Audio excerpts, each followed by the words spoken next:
welcome to Jack and Cat Adventures. This is another recipe for the detox. It's a side.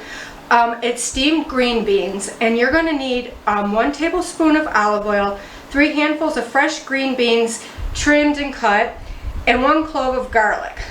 And what I did was, and I'll write on here how I did it, I steamed my green beans in my steamer, and then I got a pan and I put 2 tablespoons of olive oil, a little bit of chicken bone broth, and then I put the garlic and fresh mushrooms I cut up and put in there. And this is what it looks like. I didn't make it for you. It's a very simple recipe. I'll just stick it in with the rest of them.